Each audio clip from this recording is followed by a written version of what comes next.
débat d'aujourd'hui tournera autour de deux points importants, c'est-à-dire le discours à la nation de Monsieur Président Kabila. Nous parlerons également du gouvernement Matata 2. Alors, avec moi, nous avons Monsieur Maxime Longhi, représentant de PPRD dans le Maghreb.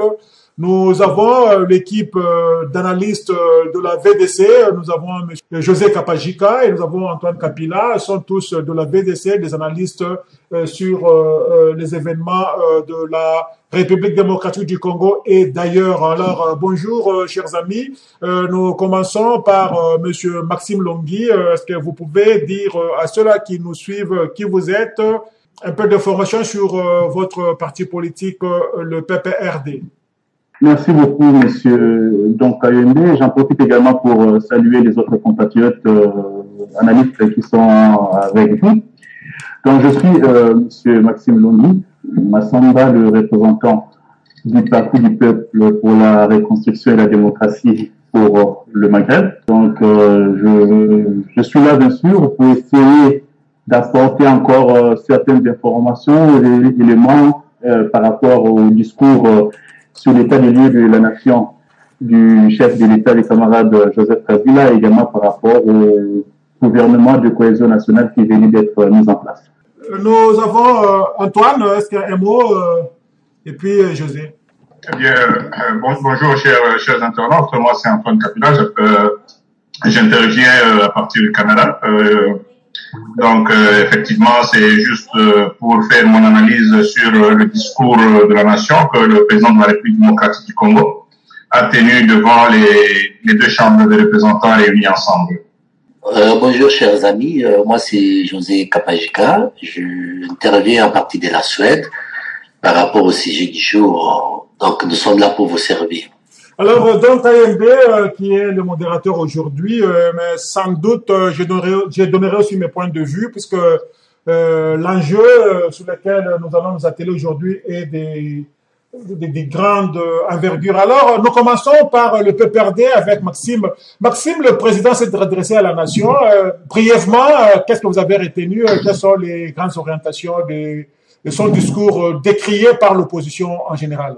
Bon, c'est comme vous le savez, il est tout à fait normal quand le chef de l'État s'adresse que certains membres de l'opposition puissent nécessairement avoir émettre des avis négatifs, si on peut l'appeler ainsi.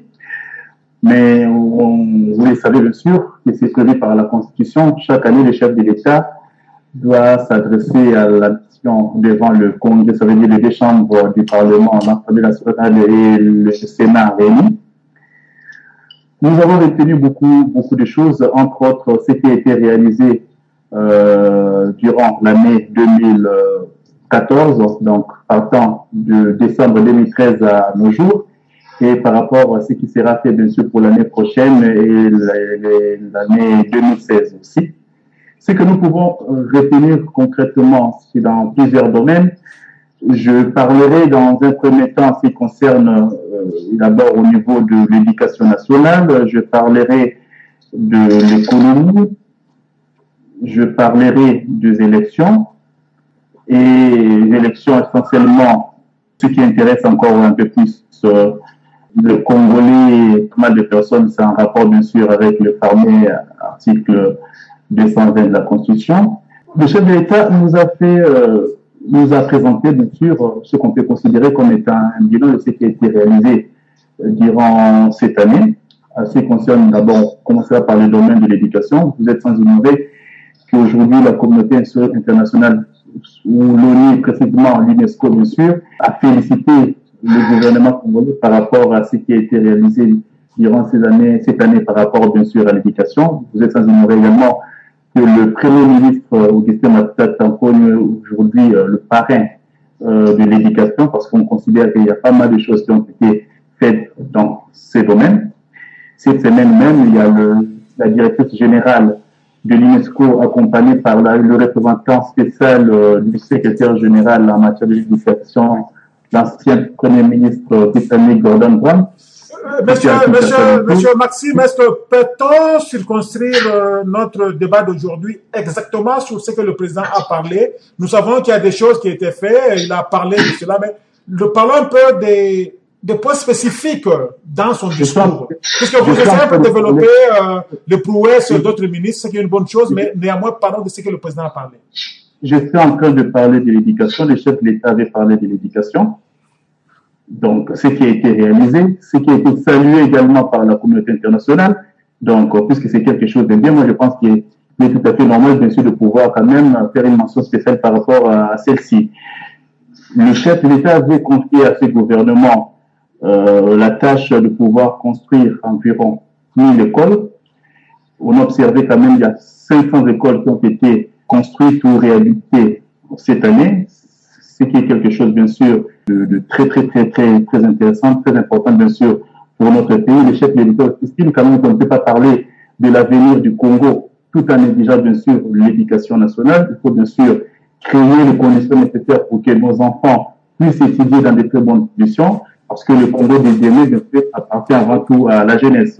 Et là, bien sûr, le président de la République se félicite de ce qui a été fait et, bien sûr, on promet pour les années prochaines de pouvoir encore donner encore un peu plus à l'éducation. Je ne sais pas si vous le savez aussi. Pendant plusieurs années, le chef de l'État l'a rappelé, et le budget de l'État, dont le budget de l'enseignement est tourné autour de 6% du budget. Le budget alloué à l'éducation est maintenant à 17%. Ça veut dire quand même qu'on a, le chef d'État accorde une place de choix, bien sûr, à la formation, bien sûr, de nos enfants. D'accord. Alors, Maxime, essaie un peu d'avancer, puisque c'est bien beau, donc ça a été suivi. Merci de cette présentation. On va revenir à vous, Maxime. José, vous avez suivi Maxime qui dit, comme le président Kabila, qu'on avait une provision de 1000 écoles à construire en République démocratique du Congo. 500 ont été construites. Et comparé l'étendue de la République et la population congolaise, croyez-vous que 500 à 1000 écoles projetées par le gouvernement suffiraient pour ce grand pays, José? Écoute, merci beaucoup, messieurs. Donc, lorsque vous me parlez des 1000 écoles ou 500 écoles qui ont été construites, j'aimerais savoir combien des écoles qui ont été détruites depuis qu'ils sont au pouvoir. Parce que si vous nous parlez des 500 qui ont été construites et combien ont été détruites pendant qu'ils sont au pouvoir. Mais je crois je pense que c'est pas le sujet même de l'émission. Si je vais revenir sur le discours, l'allocution de M. Kabila devant les deux chambres réunies, par rapport à l'état de la nation, M. Kabila parlait pour l'avenir. Parce que les sujets capitaux sur lesquels le peuple l'attendait à ce qu'il s'exprime, il ne s'est pas exprimé par rapport parce que les sujets du jour dont on parle beaucoup plus, c'est les élections, sa participation aux élections, s'il sera candidat, s'il veut revenir et devenir encore président de la République, il n'a pas fait allusion à cela. Il n'a pas parlé de la modification de la Constitution. C'est là où peut-être nous attendons à ce que notre ami Maxime nous explique qu'est-ce qui se passe. Kabila n'a rien dit sur les élections. Il a parlé que les élections vont avoir lieu sur tous les échelons, mais il n'a pas dit s'il sera candidat ou pas. Il n'a pas dit si la Constitution sera modifiée ou pas. C'est là où nous attendons ce que notre ami puisse... Avant de revenir à Maxime, Antoine, nous sommes toujours dans la lignée où nous parlons de grands points développés par le président Kabila dans son discours à la nation. Antoine. En fait, moi personnellement, je crois que ce que je dirais, c'est que dans ce discours, ce que j'ai appris de bonnes choses, mais aussi j'ai réalisé des aveux d'impuissance de la part du président de la République. Je vais parler des bonnes choses. Je crois que les bonnes choses, c'est peut-être, Maxime a essayé un peu de nous révéler ça, le problème de construire 1000 écoles par année, patati. Je crois qu'il y avait plein de bonnes choses dans le discours. Mais la chose la plus importante, d'abord, et puis je voulais aussi ouvrir une parenthèse, contrairement à ce que José disait tantôt, que ce que le peuple attendait, c'est que Kabila parle de sa participation ou sa non-participation aux élections. Je crois que c'est là que le peuple congolais, on est en train de dédier du débat réel.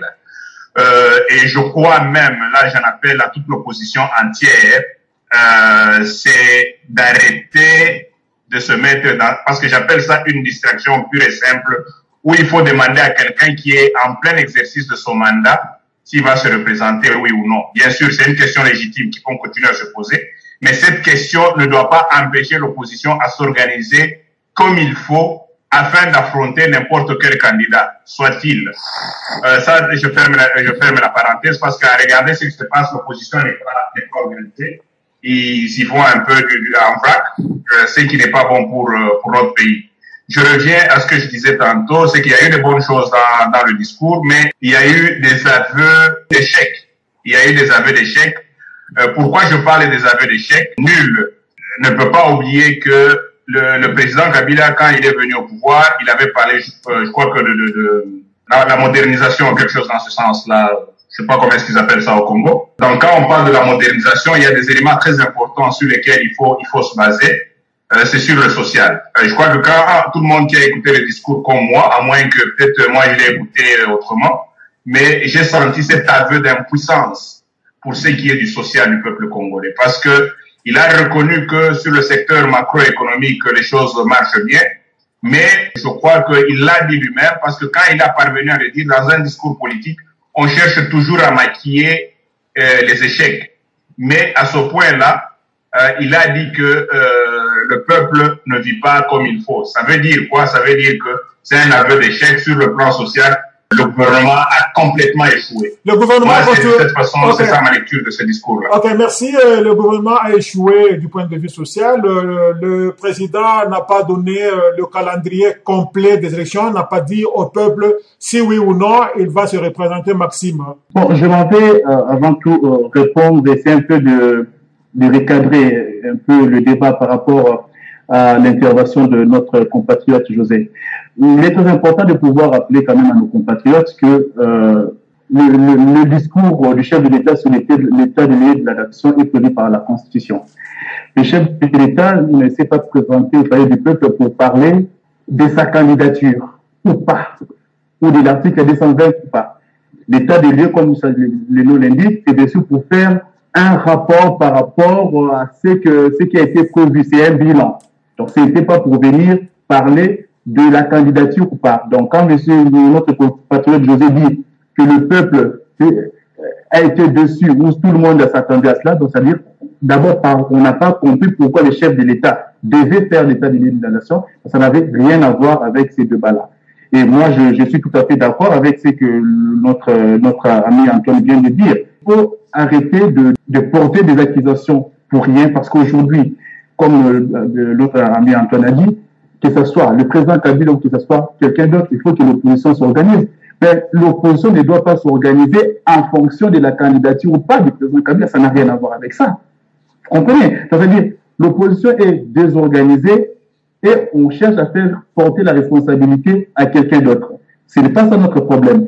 Nous sommes dans la majorité, nous essayons de pouvoir nous organiser à notre manière. Nous pouvons bien sûr se maintenir au pouvoir. Je parle de manière démocratique.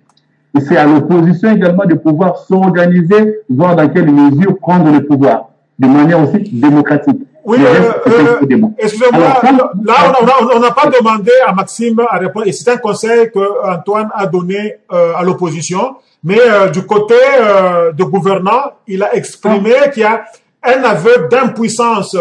La population croupie dans la misère indescriptible et le président l'a reconnu implicitement, monsieur Maxime Longui. Monsieur Kayembe, monsieur Antoine, j'en profite pour préciser, on ne peut pas parler d'aveu d'impuissance pour la plus simple raison. Quand on parle du social, de quoi parlons-on? Quand le chef de l'État aujourd'hui, je peux prendre le domaine du transport.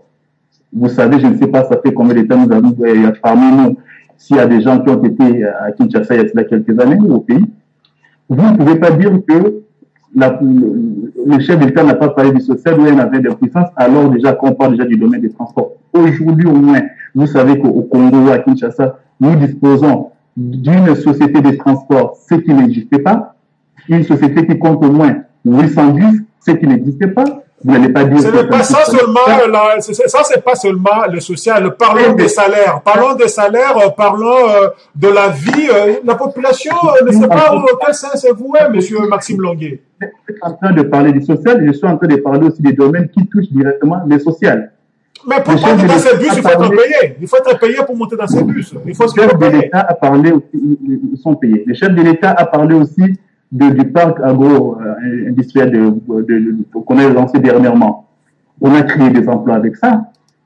Qu'est-ce que nous sommes en train de chercher? Moi, personnellement, qui vous parle, j'ai rencontré il n'y a pas très longtemps l'ancien ministre de l'Agriculture. Vous savez qu'au Congo, par exemple, en 2012, nous avons importé au moins, il a fait, rien que sur le plan, je parle de l'agriculture, sur le plan alimentaire, on a investi une affaire de 3 milliards de dollars, rien que dans ces domaines-là. Parce que, aujourd'hui, malgré que le sol congolais est riche, vous savez, on a toujours eu un problème d'agriculture, on ne cultive pas assez, donc il n'y a pas, c'est pas toujours un problème d'autosuffisance alimentaire. Aujourd'hui, le chef de l'État et le gouvernement est en train de mettre en place ce qu'il faut, bien sûr, pour que d'ici quelques années, que nous puissions régler ces problèmes de la sécurité alimentaire. Donc, on ne va pas dire que ça ne touche pas les sociales. Ok, Maxime, je pense que c'est un chapelet de bonnes intentions. Est-ce que José pouvait venir et réagir à Maxime et Antoine? Ah ouais, merci beaucoup. Je vais, avec votre permission, je voudrais revenir un peu sur le point que Maxime a essayé un peu d'expliquer avec par rapport à l'opposition. Je crois et je pense aussi que l'organisation de l'opposition n'a rien à voir avec la constitution ou l'organisation des élections. Que l'opposition soit organisée ou pas, c'est au niveau de l'opposition.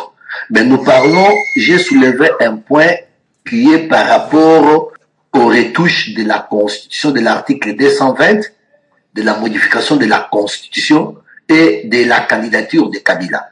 Je serai d'accord avec vous lorsque vous dites que M. Kabila n'était pas devant les deux chambres réunies en congrès pour présenter sa candidature, mais c'était pour faire un discours sur l'état de la nation. Mais cela ne pouvait pas lui en empêcher parce que c'est l'actualité du jour. Tout le monde et surtout la majorité ne parle que de la Constitution. Comme cela est un sujet du jour, un sujet phare, cela ne pouvait pas empêcher à Kabila de dire que non, écoute, moi, président de la République, en tant que garant de la Constitution, je déclare devant les deux chambres réunies que la Constitution ne peut pas être modifiée ou la Constitution sera modifiée. Je reviens pour vous dire, pour la révision de la Constitution, il y a un peu la confusion jusque-là, puisque les 4 points qui ont été déposés devant l'Assemblée nationale, je le dis puisque j'ai bien suivi ces débats, il n'y a rien de la Constitution qu'on veut changer sur l'article 220. Puisque les élections selon... Je vais vous laisser parler, Maxime. Les élections telles qu'elles prévues par la Constitution actuelle doivent se faire au suffrage direct. Bon, maintenant, ils veulent amener ça au suffrage universel indirect, c'est-à-dire doit être fait par les représentants du peuple. Donc, on ne peut pas faire ça sans modifier la Constitution. Je termine comme ça, je te laisse la parole. Si on ne peut pas faire comme on faisait dans de Mobutu, il se lève le matin, on dit on va changer, on change. Maintenant, il faut passer par un système démocratique, le peuple doit s'exprimer à travers ses représentants. Donc c'est dans ce sens-là que le Parlement, le gouvernement a déposé un projet de modification sur 4 articles. Parmi ces articles, il n'y a pas le 220, semble-t-il. Avant que vous interveniez, Maxime, vous avez une parole. Très bien. Vous avez tout à fait raison, Monsieur Donkayembe. Le gouvernement avait déposé un projet de loi et parmi, comme vous avez pu dire, il y a effectivement 4 articles qui doivent être amendés et parmi, il n'y a pas l'article 220. Donc, quand je vous dis que pour nous, c'est vraiment un faux débat, pour M. José, ça fait partie de l'actualité, mais c'est pour l'actualité, c'est juste une question de sentiments, d'émotions. Et pourtant, pour l'instant, pour les gouvernements, ce n'est pas une priorité. Le chef de l'État a parlé des élections et le chef de l'État était clair. Toutes les élections prévues conformément à la Constitution auront lieu. C'est ce qui est important. Mais ce qui est important, c'est de ne pas de chercher à savoir qui sera candidat ou qui ne le sera pas. Ce n'est pas ça le plus important. Oui, ça c'est trop tôt. C'est trop tôt pour le savoir. Alors, José, votre réaction maintenant. Ce n'est pas une priorité. Donc, moi, je crois que, donc, moi, je ne suis pas, d'emblée, je ne suis pas constitutionnaliste, mais j'ai suivi les débats des juristes, Politiciens, des débats politiciens et juristes qui ont dit ceci. Les 4 projets de loi qui ont été déposés par les gouvernements auprès de l'Assemblée nationale, sur ces 4 projets, si cela est modifié, amène ipso facto la modification de l'article 220. Donc, automatiquement, l'article 220, parce que même dans l'article 220, parle des élections de parlementaires qui sera au suffrage universel. Ce n'est pas au suffrage indirect. Le fait seulement de modifier, selon la demande du gouvernement, ipso facto, l'article 220 est touché. À moins que M. Longi soit juriste et qu'il me le montre autrement, mais j'ai suivi des juristes qui ont dit cela et qui ont déclaré cela. C'est la raison pour laquelle toute tentative, pourquoi chercher seulement à modifier la Constitution à la veille des élections? Nous avons vu, la Constitution a été modifiée en 2011 à la veille des élections présidentielles en éliminant, en passant des 2 tours à un seul tour. Ok, comparaison n'est pas raison. Antoine, est-ce que vous avez à dire là-dessus? Je pense que moi personnellement, c'est pas ça le sujet de notre débat de ce jour. Parce qu'on veut qu'on en parle. Moi, je crois que c'est là que j'ai 2 fois du mal à suivre le Congolais, parce que j'ai toujours comme l'impression que nous ne savons pas qu'est-ce que nous voulons pour notre pays, nous ne savons pas d'où nous venons, nous ne savons pas où nous allons. Et en mettant tout ça ensemble, je trouve que c'est très dangereux pour le futur de la nation. Je crois que j'ai entendu José tantôt dire que le problème de la Constitution, ça n'a rien à voir avec l'opposition, ça n'a rien à voir avec qui que ce soit. Ça, c'est pas vrai. Je crois qu'à partir du moment que quand on n'est pas organisé, peu importe le candidat qui va être en face de nous, si on n'est pas organisé, on va perdre les élections. Ça, c'est très important. Ceci dit, ça n'empêche pas l'opposition de continuer à suspecter que le pouvoir veut tricher. Ça ne l'empêche pas. C'est tout à fait légitime. C'est un problème de manque de confiance. C'est normal pour les êtres humains. J'ai pas de problème avec ça. Mais là où j'ai des problèmes avec ça, c'est quand on perd toute logique, on perd toute forme, tout sens de légitimité de l'opposition. C'est-à-dire, on n'a plus le temps de se mettre ensemble, on n'a plus le temps de raisonner sur les enjeux futurs, on n'a plus le temps de regarder qu'est-ce que nous devons faire pour prendre le pouvoir. Parce qu'il faut mettre en place un mécanisme. Je donne un exemple aujourd'hui. L'exemple aujourd'hui que je donne, c'est quoi? Hier, Kamere était avec Kabila. On a insulté Kamere de tous les mots d'Israël. Kamere nous a écrit un livre comment Kabila c'était l'homme qu'il fallait. Mais Kamere ne nous a jamais dit aujourd'hui pourquoi Kabila ce n'est plus l'homme qu'il faut. Ça c'est un exemple que je donne dans l'opposition. C'est-à-dire, on y va tellement de façon désorganisée, tout en oubliant qu'après les élections de 2011, la plupart des gens, beaucoup plus les compatriotes de l'extérieur ici, on disait non, Kabila doit partir avant 2012. Et puis 2012 est passé, 2013 est passé, on est en 2014 à la fin. Kabila n'est jamais parti. Maintenant, tout le monde semble comprendre que non, c'était un faux débat. Maintenant, là, on se dit non, il ne faut pas qu'il soit là en 2016. Alors que la réalité, c'est quoi? Je crois qu'en tant que peuple, en tant qu'intellectuel, nous devons essayer d'aider la classe politique. Je crois que c'est ça le sens de ce débat ici. Aider notre classe politique, c'est quoi? C'est d'essayer de regarder. Je crois que j'avais soulevé un problème assez important. Moi, j'ai constaté des aveux d'impuissance sur le plan social au Congo, mais on va y revenir parce qu'on parle de la Constitution. Je crois que s'il y a des opposants qui nous suivent, des opposants congolais, que ces gens-là arrêtent d'être des farceurs. Parce que, à mes yeux, à moi, l'opposition, c'est une bande de farceurs qui semblent ne pas savoir qu'est-ce qu'ils veulent pour le peuple. Alors, ces gens-là, ce qu'ils ont compris, c'est quoi? C'est crier à longueur de journée sur les radios, insulter, on croit que faire l'opposition, c'est insulter les gens qui sont au pouvoir. Ça, c'est pas vrai. C'est taper totalement à côté. Ces gens-là doivent nous faire preuve qu'ils sont organisés et qu'ensemble, ils peuvent amener le Congo plus loin. Si aujourd'hui les gens sont en train de dire, ça c'est encore une autre parenthèse que j'ouvre, l'opposition dit que non, les gens qui sont au pouvoir, c'est de l'occupation. Si c'est de l'occupation, la seule façon de chasser l'occupation, c'est quoi? C'est d'être réunis. Mais faites quand même une preuve d'unité. C'est tout ce qu'on demande à l'opposition. Parce que s'ils sont unis aujourd'hui, il y a une opposition, on est en 2014. Bientôt c'est 2016, ce qui fait que les élections sont déjà à notre porte. Il faut qu'il y ait un leader réel de l'opposition avec un plan clair.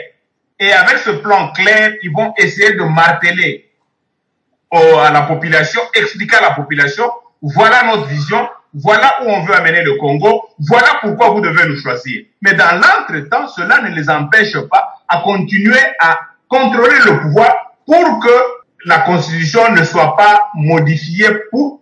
La Constitution peut être modifiée, mais il ne faut pas qu'elle soit modifiée pour maintenir Kabila au pouvoir parce qu'il a fait ses 2 mandats. Okay, moi, je crois que c'est ça mon point de vue. Merci Antoine. Alors, le social, José, Maxime a parlé de parc agro-industriel de Boukakalonzo qui a créé de l'emploi, qui va desservir la population congolaise en alimentation saine. Et puis, c'est un projet, donc c'est-à-dire un essai, puisque prochainement, ça sera dans plus de 11 sites de la République démocratique du Congo, José. Heureusement, vous dites bien que c'est un projet, c'est dans les projets. Non, Boukakalonzo, c'est une réalité d'abord. Boukakalonzo, c'est une réalité. Non, lorsque vous nous parlez, vous nous dites que c'est un projet, je suis parfaitement d'accord que ce sont des projets qui sont en train de se réaliser.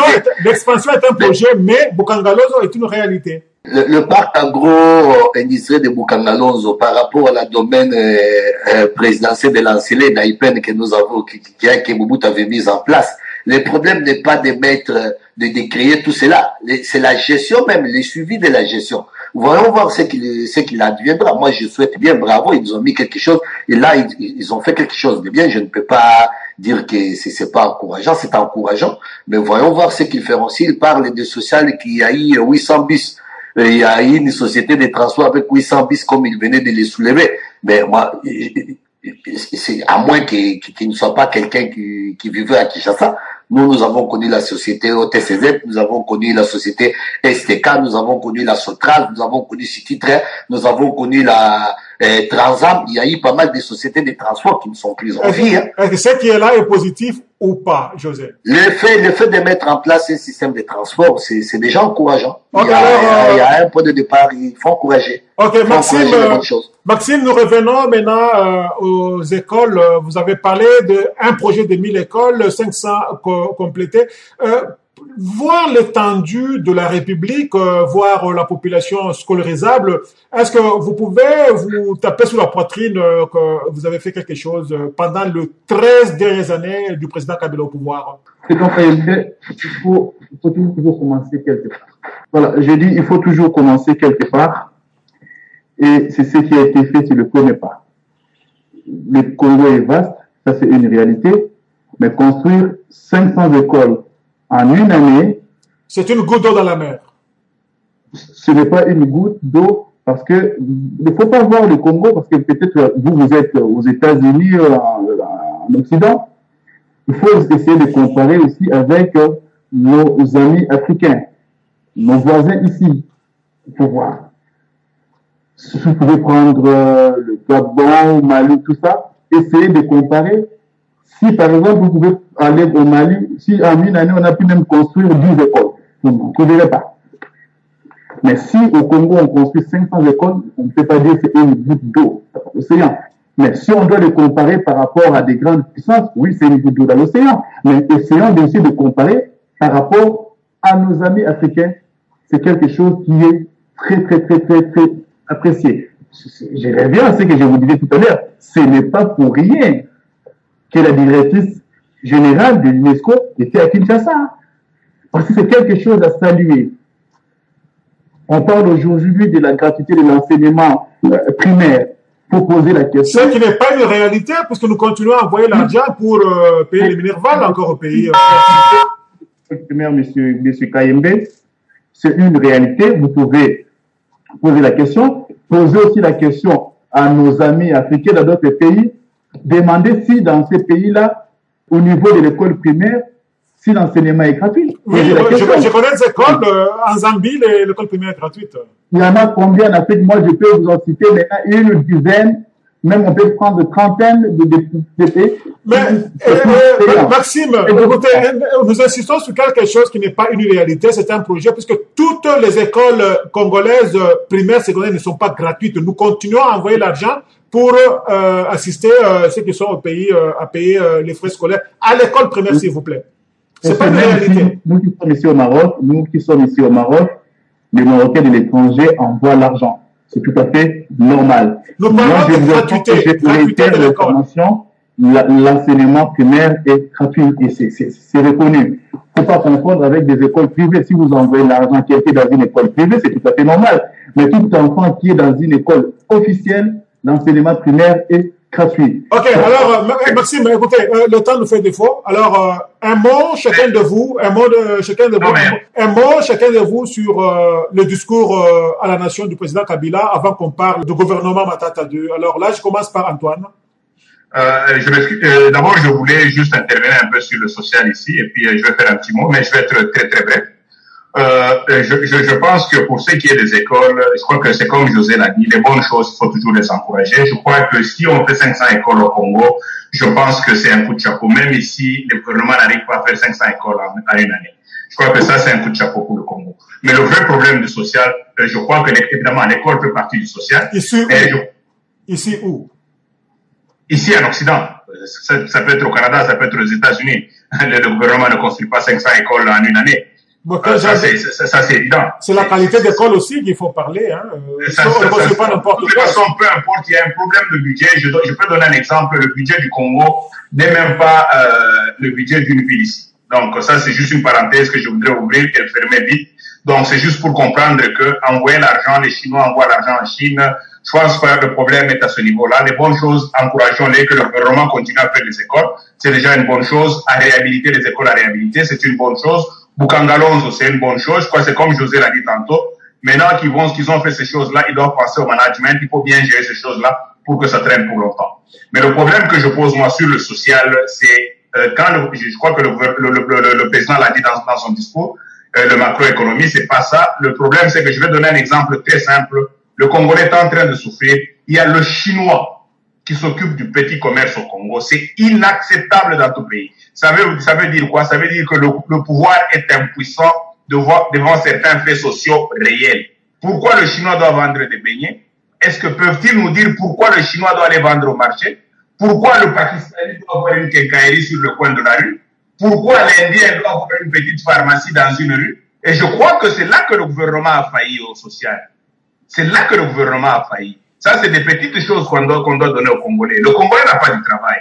Je crois que la mission première, serait d'amener les Chinois au Congo, non pas pour employer les Chinois, mais pour employer les Congolais.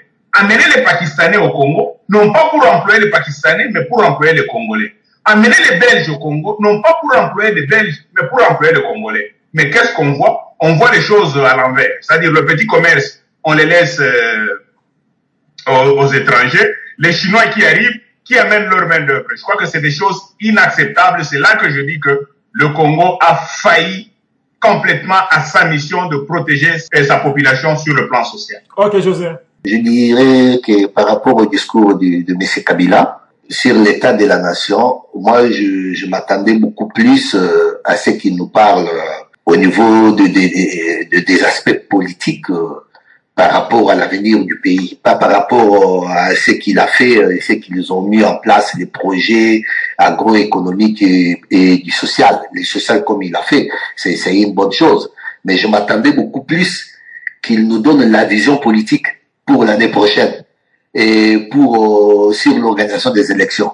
Je crois qu'au niveau de l'opposition, on n'a pas été convaincu. On n'a pas été convaincu par son discours, qui était presque vide par rapport à l'avenir. Donc c'est ce que je peux dire, c'est que je peux retenir de son discours, quoi. Ok, alors finalement, Maxime Longuet.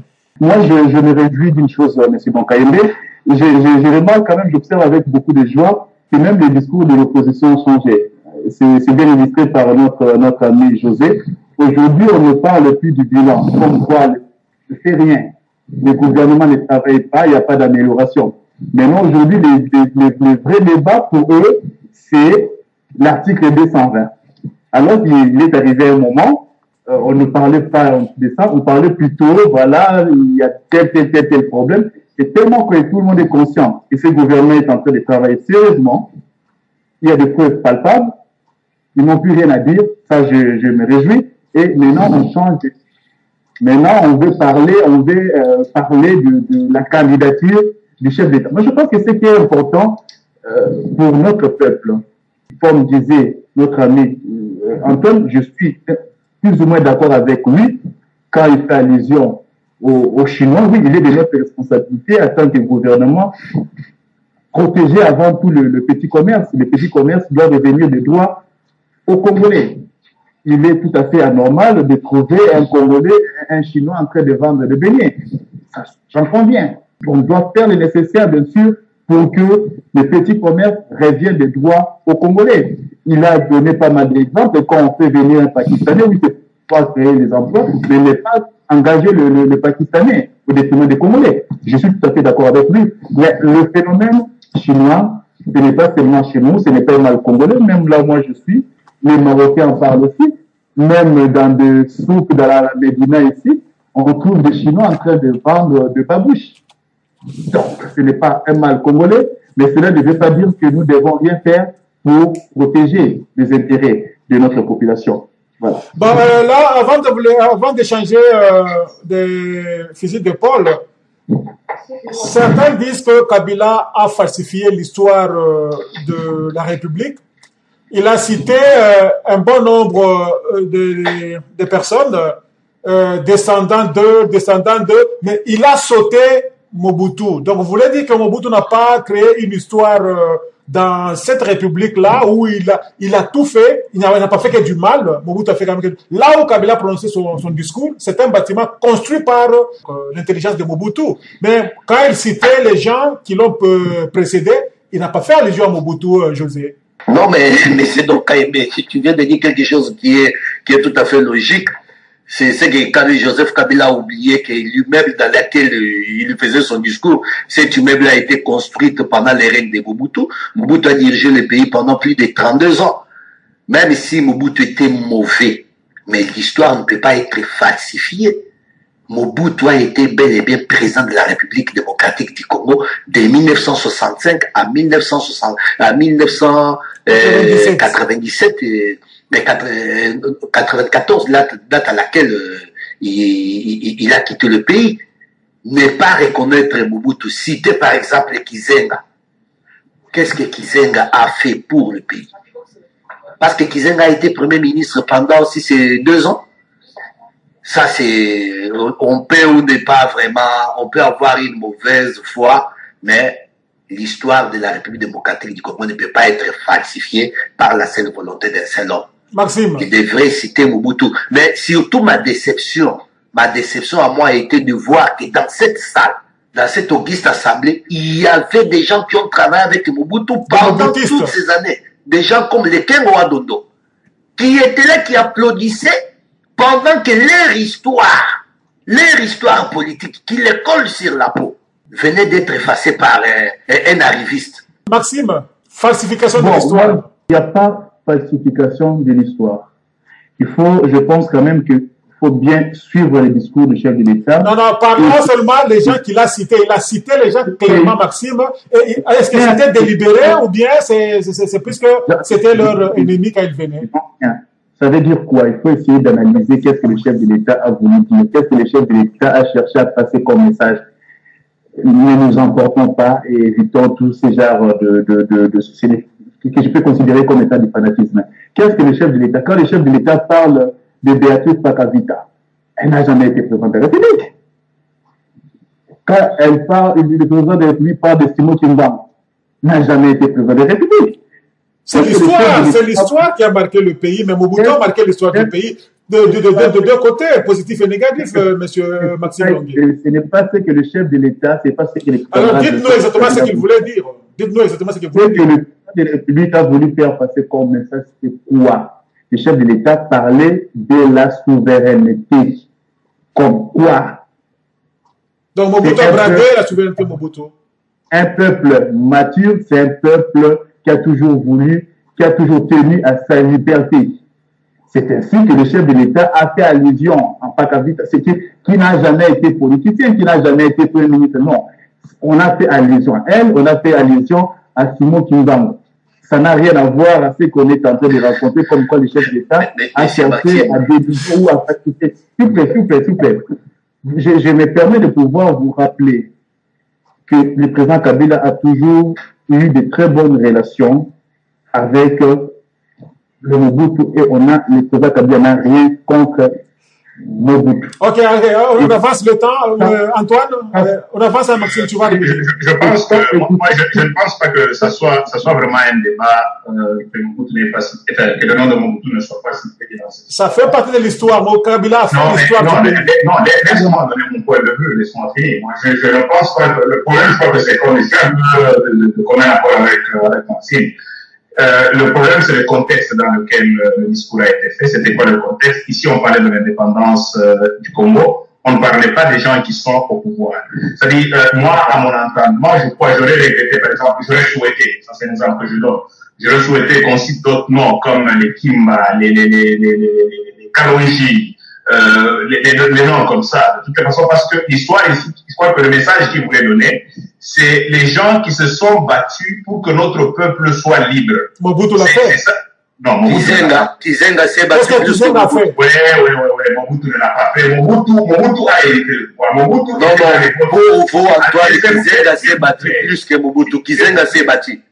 Qu'est-ce que Kizenga a fait pour ce pays pour qu'il soit cité? Kizenga. Qu'est-ce que Kabila? Qu'est-ce que Laurent Désiré Kabila a fait? Est-ce que Laurent Kabila s'est battu pour l'indépendance de la République démocratique du Congo? Kabila s'est amené avec les Rwandais comme dans la mallette de Rwandais. Mais il a été amené par les Rwandais. Kabila Joseph, Kabila le père comme le fils, non, ne se sont jamais battus pour la libération du Congo, quand même, Antoine. L'histoire de la République ne peut pas être falsifiée. Si vous défendez des choses comme ça, vous mettez. Tu as fini de t'agiter? Non, je ne m'agite pas, mais parce que tu dis des choses qui vexent. Est-ce que je peux parler maintenant? Vous pouvez parler. Voilà, comme tu as fini de t'agiter, je vais parler. Je crois que ici, je donne mon entendement ici. Quand vous voulez comparer Lumumba et, qu'est-ce que je dis, Kizenga et Mobutu, quand les Kizenga étaient avec les Lumumba, Mobutu n'était pas acteur. Mobutu était dans les bottes, était dans le sac de Lumumba. Je crois que c'est ça qu'il faut comprendre le message. C'est pourquoi je vous dis Mobutu a fait quand même quelque chose pour ce pays, là, Antoine. Est-ce que vous pouvez me laisser finir? Vous pouvez me laisser finir? Hein? Non. Sinon, ce n'est plus un débat. Non, c'est un débat puisqu'on ne peut pas. Laissez-moi laisser monopoliser la parole et dire des choses. Je n'ai pas monopolisé la parole. Je n'ai pas parlé, je vous ai laissé parler. Allez-y, José. Je n'ai pas monopolisé la parole. José, laisse-le parler, s'il vous plaît. D'ailleurs, s'il y a quelqu'un qui a parlé moins, c'est moi. Ok, allez-y. Allez-y, Antoine. Moi, si j'entends le discours, la seule façon qu'on voulait nous faire passer ce message-là, c'est pour les gens, d'une manière ou d'une autre, à un moment donné, ils se sont battus pour l'indépendance et pour les libertés des gens. C'était ça le message. Évidemment, dans la litanie des noms, ce qui est vrai, peut-être qu'on ne pouvait pas citer tout le monde, mais il y a des gens qu'on pouvait citer, qu'on connaît à l'époque. Là, il y a les Kalonji, qui étaient avec les Lumumba pour se battre contre l'indépendance. Il y avait les Kizenga. À ce moment-là, quand on parlait de Kalonji, on parlait de Lumumba, on parlait de Kizenga, on ne parlait pas de Mobutu. C'est ça la réalité. Je crois que c'est là qu'il y a le vrai problème. Mais ce n'est pas parce que l'hémicycle où on a tenu le discours, c'est Mobutu qui l'a construit. Non, on n'a pas dit que Mobutu n'a rien fait pour le Congo. C'est pas ça l'histoire. Moi, à mon entendement, c'est juste les gens qui se sont battus pour les libertés du peuple congolais. Donc, dans ces libertés-là, alors quand tu regardes un peu l'histoire, c'est que Omé Gizenga, les Kabila, c'est un peu comme la tranche de Lumumba. Donc, pour eux, c'est comme si c'est un groupe de Lumumbistes. Anuarité s'est battu pour la liberté. Est-ce que Anuarité qu'on a cité s'est battu pour la liberté de Anuarité s'est battu pour la République. Kabila Mouzé. José, s'est battu pour l'indépendance. José, calmez-vous un peu. Vous dites les gens qui sont battus. Est-ce que Anuarité s'est battu pour la liberté des Congolais? Je ne dis pas, écoutez, il y a des gens qui se sont battus pour les libertés des Congolais d'une manière. Anuarité, pourquoi est-ce qu'elle a été tuée? C'est parce qu'elle a refusé de céder. Pour ses convictions. C'est ça. C'est un problème de conviction. Conviction personnelle, pas pour la population. Conviction personnelle qui est un modèle de société, qui est un modèle de gens qui veulent faire ce qu'elle fait. Mais Mobutu s'est battu. Combien de guerres Mobutu a fait taire en République de Mobutu? Ok, on continue alors. C'est ça, on continue alors. Parlant de Matata 2, monsieur. Donc, je peux un peu répondre à Antoine. Une minute. Je crois qu'Antoine, si vous avez une haine viscérale vis-à-vis de Mobutu, c'est méchant de votre part. Ça, moi, je vous l'ai dit, que Kabila Mouzé soit cité, comme vous l'avez dit, pour que Kabila Mouzé a lutté pour la libération du Congo. et c'est lui qui est au pouvoir, qui a été amené avec l'autre comme des chiens de garde dans la mallette de Rwandais, qu'ils ont lutté pour la libération du Congo, pas Mobutu qui nous a dirigés. Alors, José, vous vous répétez, alors on évolue. Je crois que c'est une falsification de l'histoire, Antoine. Ok, merci, vous vous répétez. Alors, il n'y a aucune raison que j'ai contre Mobutu.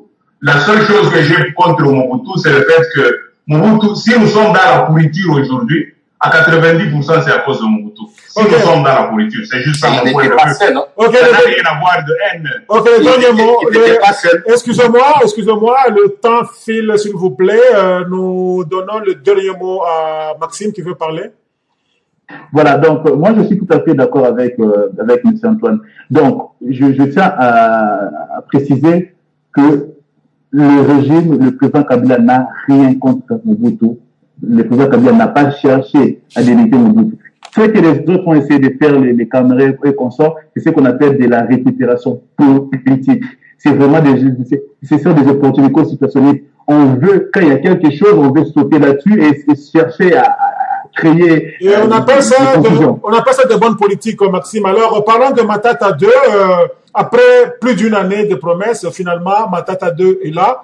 On dit que c'est un cadeau aux responsables politiques, puisque Matata, quand il a formé son gouvernement qui est parti, on parlait des jeunes technocrates, mais je ne sais pas pourquoi on avait utilisé le mot jeune, puisque Kinke Mulumba, il était jeune à 62 ans, c'était très intéressant. Mais il a parlé qu'il a travaillé avec des technocrates.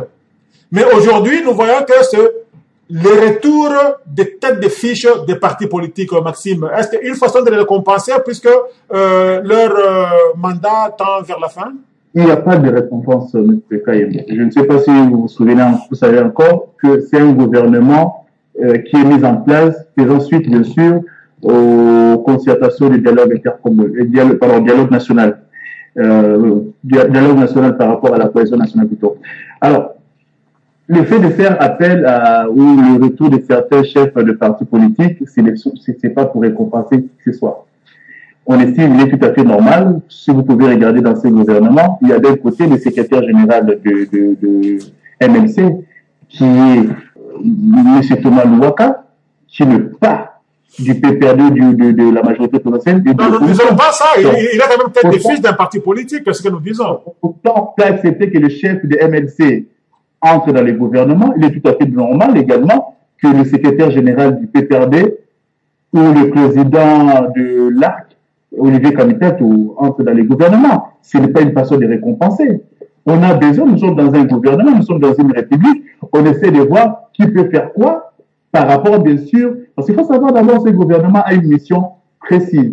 Il y a eu, bien sûr, pas mal, après le dialogue national, il y a eu des choses, il y a eu pas mal de propositions.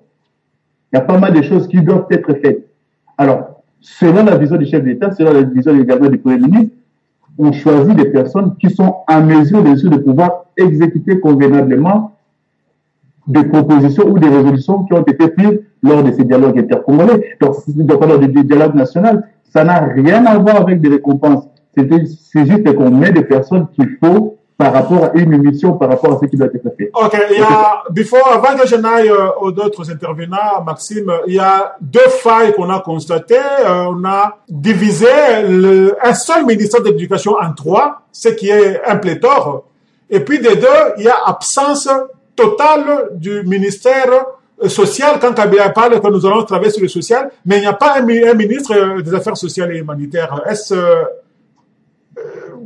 des faits délibérément ou bien il y a un problème là-dessus? C'est très sérieux. Déjà, par rapport à la scission du ministère de l'enseignement spécifique, le chef de l'État a expliqué ça. Si vous avez suivi l'état de l'île de la nation, le chef de l'État a expliqué que jusque-là, il n'y avait pas un ministère pour, comment dirais-je, il y a le ministère de l'enseignement primaire et secondaire, universitaire et professionnel. C'est le ministère de l'éducation partout. L'éducation, ça suffit, ça englobe tout. Ça englobe tout, effectivement. Mais cette fois-ci, le chef d'État estimait qu'il fallait qu'il ait un ministre Créer des pléthores. Pardon? Créer des pléthores, puisque ça n'a pas de sens. Un seul ministre avec peut-être les vice-ministres dans chaque département ou bien des États, ça pourrait faire l'affaire au lieu de dépenser l'argent inutilement en créant deux autres ministres dans un même ministère. Pour nous, ça revient quand même. Le fait de pouvoir créer 3 ministères ne veut pas dire que... Alors, l'absence du ministère des Affaires sociales. L'absence du ministère des Affaires sociales. L'absence du ministère de l'Affaires sociales. Bon, il faut savoir déjà aujourd'hui, par rapport au ministère de l'Agriculture, le ministère de l'Agriculture a beaucoup d'attributions aujourd'hui. C'est différent des sociales. Ce qui n'était pas le cas aujourd'hui. Ça ne veut pas dire qu'on parle du social. Il faut impérativement qu'il ait un ministre qu'on appelle ministre des Affaires sociales. Absolument. Alors là, nous passons à Antoine. Antoine, il y a un problème. 3 ministres pour l'éducation et absence totale dans les affaires sociales. Et pourtant, le pays a un sérieux problème du point de vue social. Antoine. Je pense que c'est ce que j'ai dit. J'ai dit tantôt que le président de la République a reconnu explicitement, ce n'est même pas implicitement, explicitement qu'ils ont échoué sur le plan social. Mais bizarrement, tout en reconnaissant cet échec sur le plan social, bizarrement, il n'y a pas de ministre qui s'occupe du social. Parce qu'il faut qu'il y ait un ministère. Pourquoi?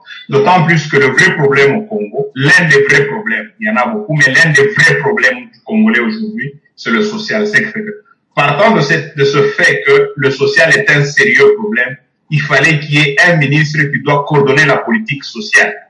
Bien sûr, comme Maxime veut nous le dire, que non, il y a l'agriculture, il y a l'enseignement, tout ça, ça joue au social, oui. Mais il faudrait qu'il y ait un ministre qui s'occupe de la coordination du social. Je pense que ça, c'est un problème. De deux, moi, je vais revenir vite sur mon point de vue sur le gouvernement.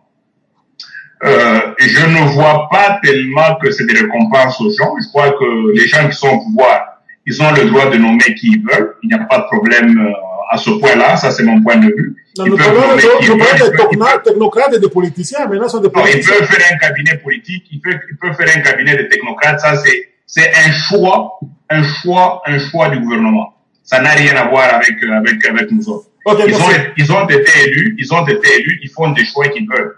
Mais là où je trouve que c'est un peu bizarre dans ce gouvernement, il y a pléthore de ministres. C'est ça. C'est là que moi, je ne suis pas d'accord. Pourquoi je dis je ne suis pas d'accord? Le Congo a des problèmes d'argent. Il faut le dire. Il faut le dire.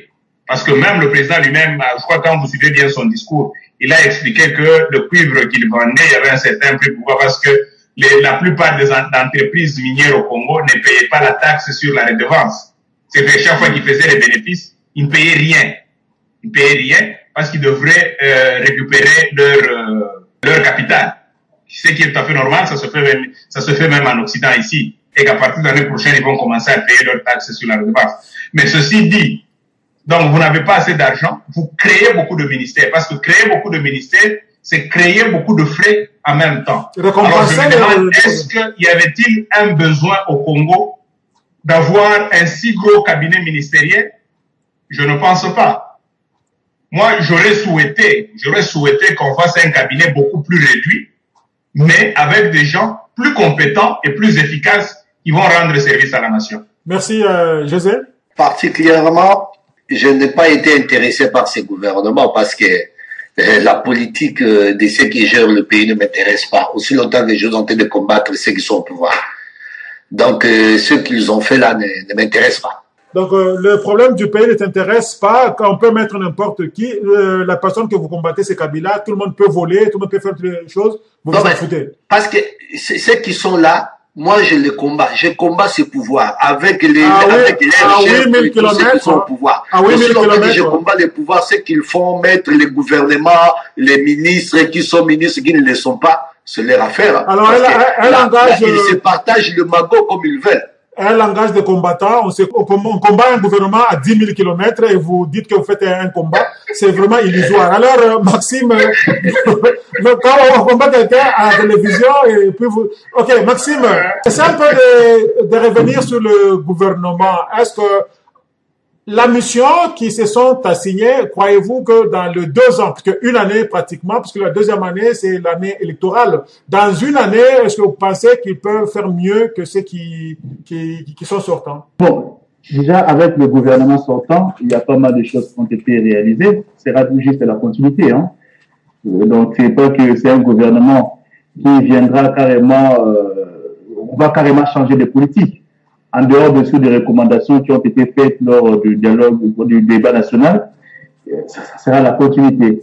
Donc, je pense qu'une année ou 2 ans, je pense que c'est amplement suffisant. De toute façon, il y a toujours continuité de l'État aussi. Il y aura des élections et nous espérons, si nous gagnons des élections, nous allons continuer. Alors, qu'est-ce qu'on peut espérer de ce vice-ministère de Congolais de l'étranger? Le vice-ministère de Congolais de l'étranger, c'est... On l'avait avant, c'était vraiment amorce. On en avait, effectivement, il y avait déjà un ministre, à l'époque, c'était amorphe. On n'avait rien récolté là-dessus. Et ce qui avait poussé le chef de l'État à supprimer carrément ces ministères-là. Aujourd'hui, il y a le besoin, il y a pas mal de compatriotes qui se sont plaints, qui estiment quand même qu'il y a pas mal de pays africains ou ailleurs qui ont quand même un tel ministère, pourquoi pas chez nous. Et le chef d'État estime qu'il faut retenter une fois de plus l'expérience, en espérant que nous aurons en face de nous un ministre qui sera en mesure de répondre bien sûr aux attentes de la diaspora. Ok, Antoine, nous revenons à vous pour parler d'abord des ministres. On donne cette charge-là pour seulement une année d'activité. Et croyez-vous que c'est opportun ou bien c'est... Bon, de toute façon, pour ce qui est de remaniement, je vois pas de problème. Ils peuvent remanier leur gouvernement. Moi, mon seul souci, c'est comme je l'ai dit tantôt, il y a pléthore de ministres. C'est quasiment inutile, ça ne sert absolument à rien. Il fallait un petit gouvernement, remanié, pas remanié, mais il fallait vraiment un petit gouvernement, plus petit que le gouvernement qui était là avant. Ce qui fait que, de ce point de vue-là, pour moi, je crois qu'ils ont fait des mauvais choix en faisant un gros gouvernement qu'on n'a pas besoin présentement parce que le pays a beaucoup de choses à faire, on a besoin de l'argent, ce qui fait que le pléthore de ministres, ça ne sert absolument à rien. C'est là que ça donne l'impression comme si on veut récompenser certaines personnes. Je crois que c'est là que moi, je suis pas d'accord. Mais pour ce qui est, par exemple, du vice-ministre des Congolais de l'extérieur, moi, je suis pas d'accord qu'on ait un vice-ministère pour les Congolais de l'extérieur. Je comprends qu'il y a beaucoup de Congolais qui sont à l'extérieur, je comprends bien. Mais ce problème des Congolais de l'extérieur, on peut le faire autrement que effectivement avoir un vice-ministre. Parce qu'un vice-ministre, c'est déjà un grand poste, c'est de grosses responsabilités, ça demande beaucoup de choses. Je ne sais pas pourquoi au niveau du ministère des Affaires étrangères, de la coopération internationale, on ne pouvait pas créer une direction des Congolais de l'extérieur. C'est la même chose. Non, c'est pas la même chose. Il faut faire très attention. Il faut faire très attention. Sinon, on n'aurait pas eu de ministre. Si tout était la même chose, on aurait juste le premier ministre et puis avec des directeurs. C'est totalement différent. Parce que si cela était chapeauté par le ministère des Affaires étrangères, c'est-à-dire on aurait d'abord sauvegardé une partie du budget au niveau du ministère, parce que tout devrait être chapeauté par un conseiller ou par un directeur.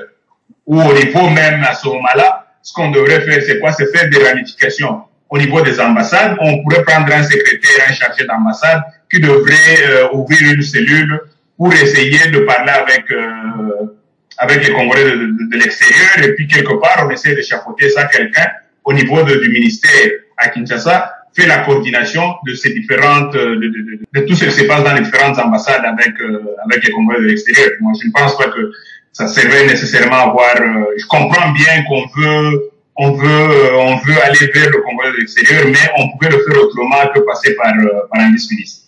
Ok, alors là, je ne pose pas la question à José, puisque lui, à 10 000 kilomètres qu'il est, il combat le gouvernement en place, il ne veut pas s'intéresser à cela. Maxime, je reviens à vous, puisque vous êtes en poste, c'est-à-dire le PPRD dirige le pays. Quelles sont les failles que vous avez constatées dans la nomination de ce gouvernement actuel, personnellement, et sincèrement et objectivement? Des failles. De failles, je ne parlerai pas de failles. Je pourrais peut-être parler comme notre ami M. Antoine, qui estime quand même que c'est un gouvernement pléthore. Les fantasmes, peut-être, voilà. Ça, je sais que je peux peut-être dire, on pouvait peut-être en faire si c'était un peu plus petit, peut-être que ça aurait été mieux. C'est ça, peut-être, je peux parler essentiellement de sa forme. Mais en dehors de ça, tout est correct. Tout est correct. Vous savez, quand on nomme un gouvernement, il est tout à fait normal qu'il y ait des gens qui sont d'accord par rapport à sa proposition. Il y aurait également des gens qui ne seront pas d'accord. C'est tout à fait logique. Mais moi, ce qui me concerne, je parlerai plutôt du nombre de ministres. Si on pouvait avoir un gouvernement un peu plus serré, peut-être ça aurait été mieux. Ok. Alors là, nous sommes presque à la fin. Donc, je donnerai maintenant 1 minute à chacun de vous de s'exprimer sur les 2 sujets que nous avons abordés. Et là, je commence par les combattants contre le gouvernement en place. Je parle de M. José Kapajika. Alors, José, vous avez la parole. Qu'est-ce que vous dites? Donc, le 2e point, ça ne vous concerne pas, mais le 1er point. Non, écoute, mais c'est donc, je voudrais quand même rectifier. Hein. Lorsque je dis que mettre en place un gouvernement par la personne que nous combattons, le pouvoir que nous combattons, ce gouvernement la composition de ce gouvernement ne nous intéresse pas. Mais cela ne veut pas dire que la gestion quotidienne du pays ne nous intéresse pas. Raison pour laquelle nous avons dit, il y a eu quand même de bons gestes, il y a eu de bonnes réalisations, à l'exemple du domaine agro-pastoral. Ça, nous avons apprécié. C'est parce que c'est le gouvernement qui est en place. Mais la composition du gouvernement, c'est leur affaire interne. Okay, on laisse passer. Alors, nous avons à voir avec la gestion. Ok, José, gagnons le temps. Est-ce que vous pouvez parler? Laissez-moi le temps parce que vous avez dit, parce que vous êtes combattant, vous m'avez traité de non, je ne dis pas que vous êtes combattant. Je dois me défendre. C'est mon droit de me défendre. Vous n'êtes pas combattant, j'ai dit c'est du combattant. Parce que je sais que vous n'êtes pas combattant. C'est du combattant. Donc, je dois me justifier pour dire que non, ce n'est pas à cause de cela. Donc, je ne suis pas d'accord avec les pouvoirs en place. Mettre en place un gouvernement, c'est une organisation interne. Vous répétez, José, ils sont pas avancés. Par rapport à, si j'ai un mot de la fin, je le dirais comme auparavant. Ouais. Je dirais que j'ai bien suivi M. Antoine. Il a parlé, il a parlé beaucoup plus pour marteler sur l'opposition, soi-disant que l'opposition doit s'organiser. Il a voulu faire voir que non, mon point de vue sur l'opposition par rapport à l'organisation des élections, l'opposition est partie prenante. Je n'avais pas dit que l'opposition n'était pas partie prenante dans l'organisation des élections, mais je voudrais à ce que l'homme du pouvoir, c'est lui qui représente le pouvoir, qu'il ne prenne pas la désorganisation de l'opposition comme une occasion pour lui de faire... C'est de bonne politique, José. C'est vraiment de bonne politique. On profite de la faiblesse de l'ennemi. C'est la raison pour laquelle moi j'ai dit l'organisation de l'opposition n'a rien à voir avec le discours de Kabila sur l'état de la nation. Ça, mais Antoine est revenu dessus pour dire que non, l'opposition doit s'organiser. Il a analysé, il a donné un bon conseil, puisque vous êtes distrait. Non. La distraction de l'opposition, ça, ils finiront par s'organiser. Mais non, ça n'a rien à voir avec l'état de la nation. Depuis 2006, on a demandé à l'opposition d'avoir un porte-parole. Ils ne sont jamais organisés en ce sens-là. Mais c'est de quelle opposition parlez-vous? La vôtre. Laquelle? La vôtre congolaise. La nôtre qui n'est pas avec eux. Nous sommes pas là. Vous avez qui l'opposition dont on a demandé à ce qu'il y donne, l'opposition, je ne sais pas. Congolaise. C'est l'opposition qui est au Parlement. Non, parlementaire et non parlementaire. Ok, José, je pense qu'il y a un problème ici. Alors, Antoine, un mot de la fin. Le mot de la fin, ici, moi, ce que je dirais, d'abord, du discours de M. Joseph Kabila, ce que j'ai retenu, c'est que il a essayé de nous faire voir les choses qu'ils ont faites. Mais pour moi, comme je l'ai dit au départ, il y a eu aussi un aveu d'échec pour ce qui est sur le plan social. Ce que je voulais dire, je voulais juste revenir à une chose que José disait tantôt, que non, on s'attaque. Moi, je ne m'attaque pas à l'opposition. c'est que je veux que quand on fait un débat, que ce soit un débat qui aide à la nation et aux Congolais dans l'ensemble à comprendre les choses clairement.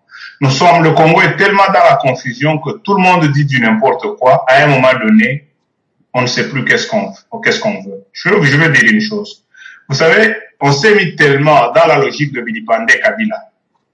Je crois que c'est une mission qui a bien marché, que Ngwanda a lancé, de vilipender Kabila, d'insulter Kabila. Donc on a transformé l'opposition en un groupe de gens qui doivent vilipender, insulter Kabila à tout bout de champ. Mais est-ce que c'est ça qui aide le Congo à avancer? Je dirais non. Je dirais non et j'insiste là-dessus.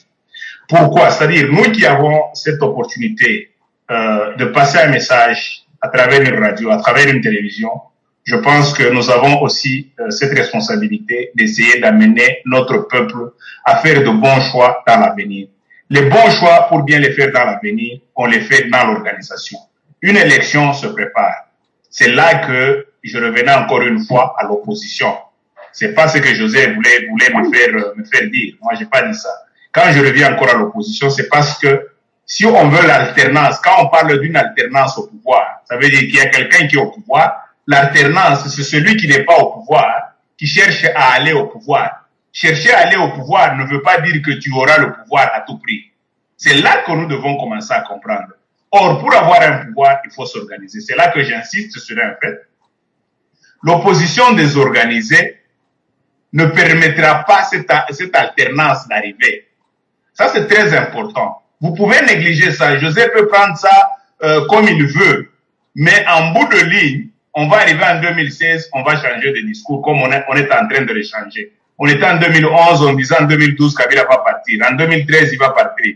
En 2014, il va partir. Mais il n'est jamais parti. Maintenant, tout le monde est d'accord aujourd'hui. On ne parle plus de Kabila va partir en 2015. Maintenant, c'est non, il ne faut pas qu'il se présente aux élections de 2016. Attends que je finisse. Ça veut dire que tout le monde est d'accord maintenant que non, il va finir son mandat. Le fait qu'on arrive maintenant à cette logique-là, mais si l'opposition a eu le temps de commencer à s'organiser depuis 2011, à travailler dur pour essayer de présenter une opposition forte qui devait faire un contrepoids au pouvoir, ça va aider la nation à avancer. La deuxième chose que je veux dire ici, c'est quoi? C'est l'insécurité à Beni et dans une partie de l'Est. Je crois que, parce que là on parle du gouvernement, le gouvernement doit s'atteler sur cette chose-là. C'est eux qui sont au pouvoir, peu importe ce qui arrive, tout ce qui arrive à l'Est, c'est leur responsabilité. S'il y a des tueries à Beni, s'il y a des tueries à l'Est, s'il y a de l'insécurité, je crois que le gouvernement aujourd'hui, ce qu'on attend d'eux, moi, ça c'est mon point de vue, c'est que les Congolais doivent juger ce gouvernement de la façon qu'ils vont rendre le peuple congolais sécure, de la façon qu'ils vont donner à manger au peuple congolais. Parce que le social, ce n'est pas tellement le travail. Le social, c'est d'abord le ventre. Qui réussit la guerre du ventre va gagner le futur. Et puis, je veux donner un conseil à José. Quand tu es Congolais, tu ne peux pas dire que je ne m'intéresse pas au gouvernement, ce n'est pas mon affaire. Parce que si tu veux aller au pouvoir, si tu es dans l'opposition, que ce soit l'opposition institutionnelle, que ce soit l'opposition non institutionnelle à 10 000 km comme on est, mais si on veut chasser les gens qui sont au pouvoir, il faut savoir qu'est-ce qu'ils sont en train de faire. Il faut savoir qui est où, qui est là. Parce que si on ne connaît pas ces gens-là, vous allez les chasser comment? C'est ça la question qu'il faut se poser. Donc, et puis, pour finir, je souhaite mes meilleurs vœux de bonheur et de prospérité, les vœux de Noël, les vœux de Nouvel An à tout le peuple congolais, à qui je dis de toujours avoir un esprit de discernement, parce que c'est ça le vrai problème que nous avons dans ce pays-là, c'est le discernement. On n'arrive pas à discerner le bon et le mauvais. Tous les discours, on les prend, on croit que c'est des paroles d'évangile. Tous les discours des politiciens ne sont pas des paroles d'évangile. Nous avons le droit d'avoir un esprit de discernement, de savoir faire des choix, et c'est quand nous faisons de bons choix qu'on aura de bons chefs. Mais quand on se lance dans la partisanerie, tel est de ma région, tel est de ma tribu, tel est mon ami, tel m'a donné de l'argent, ce pays-là n'avancera pas. J'ai dit et je vous remercie. Merci. Enfin, Maxime Longhi. Merci beaucoup, M. Kaye. Mais je ferai de mon mieux pour être bref. Cette fois-ci, je serai content. Les autres ont parlé plus que moi. Hein. Mais Santana a fait tout son temps. C'était très intéressant ce qu'il disait. C'est ce qui est déjà important. Alors, moi, je me réjouis d'une chose. Je suis très content de notre opposition. Je suis très content de notre opposition parce que nous savons que c'est grâce à elle que nous allons nous maintenir au pouvoir en 2016. Ça, nous sommes déjà très contents, nous sommes rassurés parce que nous avons une opposition qui n'a pas de projet de société et l'opposition fait des injures, des insultes, un projet de société sans pourtant savoir ce que le peuple attend et ce que veut le peuple. Je pense que tant que nous aurons une opposition divisée telle que vous le savez, ou une opposition qui n'a pas de projet de société à part les injures, il y aura, on peut rêver l'alternance comme certains de l'opposition verraient, c'est tout à fait normal. L'opposition pense ou espère avoir le pouvoir. Nous ferons le nécessaire pour nous y maintenir le plus longtemps que possible. Mais tant que cette opposition sera telle qu'elle est, alors nous sommes rassurés de rester longtemps au pouvoir. L'opposition doit faire d'abord avoir fait l'effort de savoir ce que le peuple veut, ce que le peuple attend. Il est tout à fait normal aujourd'hui parce que quelqu'un passe à la radio, à la télévision, insulter Joseph Kabila. On pense nécessairement le fait de pouvoir inciter Joseph Kabila sera des répercussions à Kinshasa ou ailleurs, les gens seront mécontents de lui. Aujourd'hui, nous avons, moi je peux vous donner un cas. En fait, vous partez dans une commune, par exemple, comme Kimbanseke. Je ne sais pas s'il y a parmi nous des gens qui connaissent Kimbanseke. Pendant des années, c'est une commune, pardon, Kisenso plutôt. C'est une commune, la commune de Kisenso. Et pendant des années, il n'y a jamais eu, ce n'est pas une commune urbanisée, il n'y a jamais eu de transport en commun à Kisenso. C'est grâce à Joseph Kabila aujourd'hui que cette commune est urbanisée. Où il y a les transports à l'époque pour aller à Kisenso, tu t'arrêtes à Maté et tu vas faire le pied à Kisenso parce qu'il n'y avait pas de transport. Il n'y a jamais eu de route, il n'y a jamais eu d'électricité. Aujourd'hui, grâce à Joseph Kabila, qu'il y a des routes, il y a les transports juste à Kisenso. Alors, vous, on incite Kabila, ne pensez pas parce que vous incitez Kabila et vous partez à Kisenso dire à ce monsieur qui est là, qui n'a jamais vu l'électricité, qui marchait à pied à tout le monde parce qu'il n'y avait pas de transport, vous allez dire que voilà, monsieur, vous avez régressé, Joseph Kabila n'a rien fait. C'est ça le problème. On sort du vrai débat. Vous ne pouvez pas aller en Mbandaka, la ville, le chef-lieu de la province de l'Équateur, la province du maréchal Mobutu. Cette ville n'a jamais eu de transport en commun.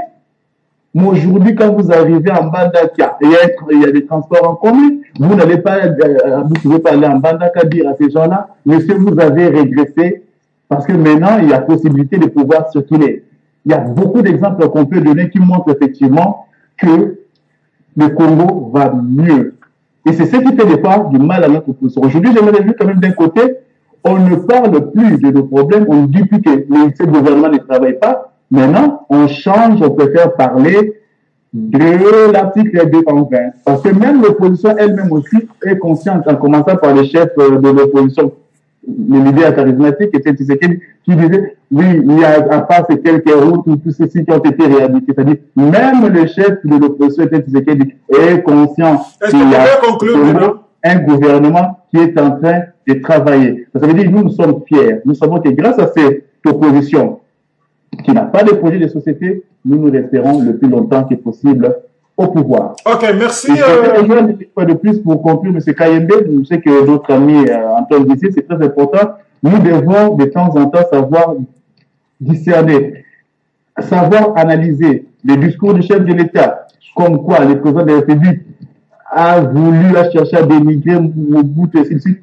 Ça n'a rien à voir avec ça, comme nous l'a dit également notre ami Antoine. Le président de la République avait un message qu'il voulait faire passer, qui n'avait rien à voir avec ce que les autres ont cherché à faire croire à notre peuple. Donc, c'est ce qui est le plus important. La priorité aujourd'hui, c'est effectivement améliorer le niveau de vie de notre population. Le gouvernement est en train de faire les nécessaires.